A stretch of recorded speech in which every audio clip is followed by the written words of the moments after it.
Mesdames, Messieurs, nous sommes réunis ici pour vous aider à orienter votre vie. J'en vois beaucoup qui, même s'ils n'osent pas l'avouer, sont tentés par une vie de labeur. Et je peux comprendre l'attrait que représente à vos yeux, encore jeunes, la perspective de travailler. Certes, cela semble d'abord réjouissant. On se dit qu'avoir des tâches à accomplir toute la journée serait confortable. Cependant, il serait indigne de vous vautrer ainsi dans la facilité d'avoir des occupations qui remplissent votre temps. J'en appelle donc à votre dignité. Élevez-vous au-delà de ce pis-aller. Vous valez mieux que cela. Je ne vous mentirai pas, cela demandera des efforts.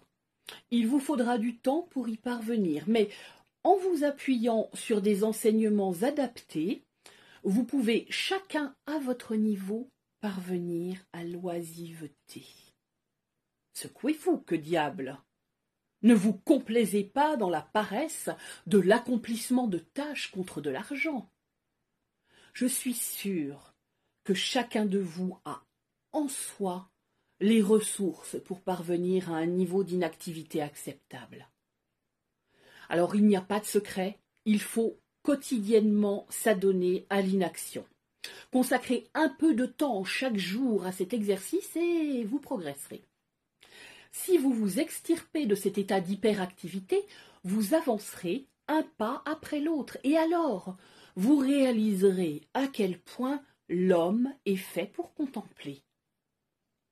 Regardez donc ce qu'ils deviennent, ceux qui travaillent. Des loques, se précipitant dans leurs voitures, dans leurs métros, dans leurs entreprises.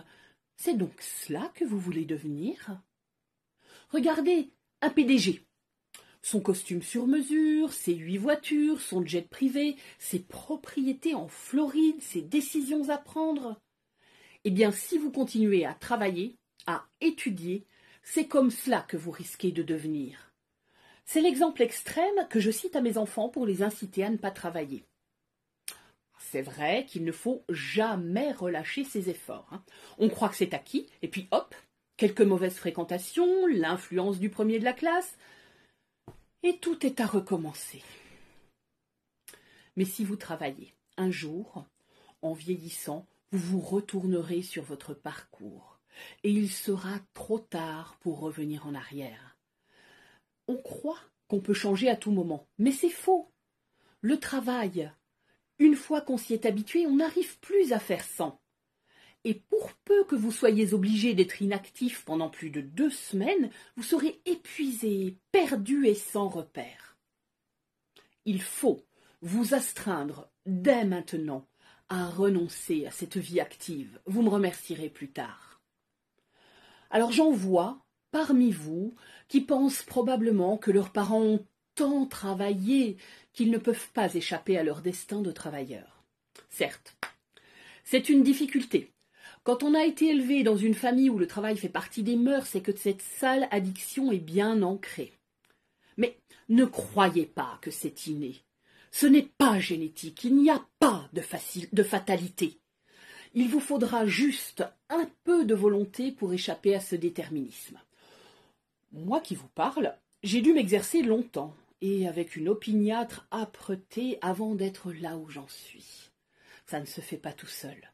Mais j'ai triomphé de mon milieu social, même si malheureusement ma famille ne me comprend pas. Oh, je ne les juge pas, vous savez. Quand on est tombé dans les études et l'activité très jeune, il est vraiment difficile d'en sortir. Il y a un point de non-retour. Passer du temps à faire des choses contre de l'argent, c'est la facilité, la vulgarité même. Alors que si vous arrivez à ne rien faire et à vivre de rien, vous dominerez le monde, votre monde. Vous passerez votre temps à le regarder passer. Vous ferez partie de ceux qui ont cette chance immense de voir à quoi ressemble le temps, sa démarche majestueuse, son pas régulier, tic, tac, tic, tac. Enfin, Je vous le dis, c'est seulement en renonçant à travailler, en prenant le temps de l'oisiveté et de la contemplation, que vous parviendrez à l'accomplissement. Devenez enfin le meilleur de vous-même. Arrêtez tout. Stop à l'activité, vive l'oisiveté, vive le temps long, vive le rien.